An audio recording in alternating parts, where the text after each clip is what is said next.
The execution and the body of Marie Antoinette. The crisp autumn air of Paris held a chilling tension on the 16th of October 1793. The Place de la Révolution, once a vibrant square, now echoed with the grim anticipation of a public execution. Its centrepiece, the infamous guillotine, stood stark against the sky, its blade glittering under a watchful sun. Today it awaited a queen. Marie Antoinette, the former Queen of France, had walked a path from gilded cage to public condemnation. Months earlier, her husband, King Louis XVI, had met his end on the same scaffold. Now she stood accused of treason, her once opulent life stripped bare. The trial was a mockery of justice, charges ranging from depleting the treasury to incestuous relations with her son, which were hurled at her with venomous glee. The verdict, predetermined, hung heavy in the air. On the day of the execution, a stark transformation unfolded. Gone were the jewels and silks, replaced by a plain white dress, symbolizing the Queen's descent from royalty to condemned soul. Her once flowing hair, shorn in preparation for the blade, mirrored the fall of her fortunes. As a cart carrying Marie rattled through the streets, the crowd's jeers served as a stark reminder of her fractured relationship with the people. Yet amidst the hatred, she held her head high, her gaze unwavering. Even the priest beside her, offering solace, received only silence. Reaching the scaffold, Marie climbed the steps with a surprising grace, her final words whispered to the executioner, who accidentally stepped on her foot. "Pardon me, sir, I did not mean it," resonated with a poignant humanity amidst the brutality. The blade fell, swift and merciless. Marie Antoinette, the woman once crowned queen, was no more. Her head, held aloft for a moment, became a gruesome trophy. But unlike the popular image, it wouldn't parade through the streets. Both head and body were laid to rest in an unmarked grave, their final journey shrouded in anonymity. The execution of Marie Antoinette marked a turning point in the French Revolution. It solidified the reign of terror and cemented the Queen's tragic legacy. Whether villain or victim, her story remains a chilling reminder of the volatility of power and the fragility of life, even for those born to a crown. The headless queen and the search for closure, Marie Antoinette's restless afterlife. While gravediggers enjoyed their lunch break, a masked figure crept into the cemetery. Madame Tussaud, in famous wax sculpture, cast the severed head of Marie Antoinette, adding a chilling chapter to the Queen's tumultuous story. But her tale wouldn't end there. In 1814, King Louis XVIII, fueled by both duty and family sentiment, launched a quest to unearth Marie's remains.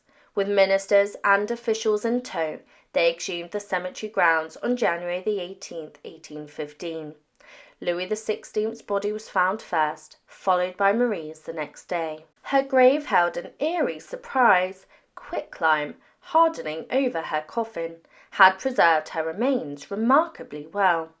Bones, including the intact skull, lay alongside a stocking resembling those that were worn during her imprisonment. Many, moved by the discovery, prayed or even fainted.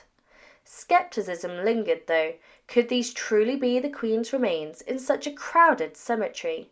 Yet the quicklime preservation, a cross near the grave, and clothing matched her execution attire, and this lent credence to the claim. Even the hair that was unearthed belonged to a woman. With solemn ceremony, the bones and belongings were transported to a candlelit chapel before their final resting place, the royal vault in the Basilica of Saint-Denis. An eyewitness described the somber procession, punctuated by minute guns and muffled music, as it wound its way through silent crowds.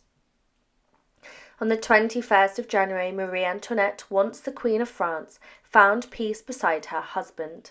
The journey was long, the controversy lingered, but finally the headless queen had found rest.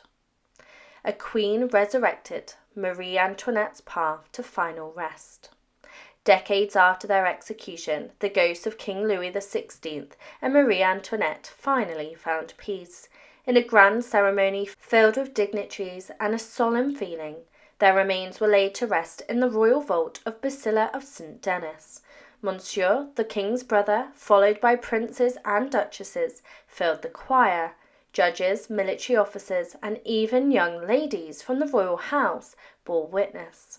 An air of grandeur mingled with the weight of history. A funeral oration by the Bishop of Troyes echoed through the church, absolving the deceased and paving the way for their descent into the vault.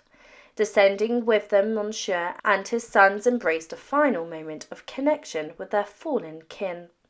Cannon fire boomed, marking the procession's start, the service, and the body's entry into the vault.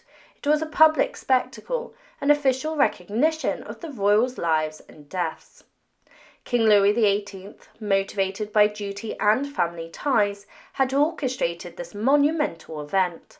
Not everyone viewed Marie Antoinette favourably, but her perceived frivolity and lack of sympathy for the people still lingered in whispers. Yet here she was, granted a burial befitting her former title. Whether vilified or pitied, the Queen had become a historical figure, her story forever etched in the annals of France. The ceremony wasn't just a burial, it was a symbolic closure, a reconciliation with the past. The headless Queen, once hunted and ridiculed, had finally found a place of rest, albeit not without controversy. Her legacy, a complex tapestry of beauty, tragedy, and political intrigue, lives on for us to examine and debate.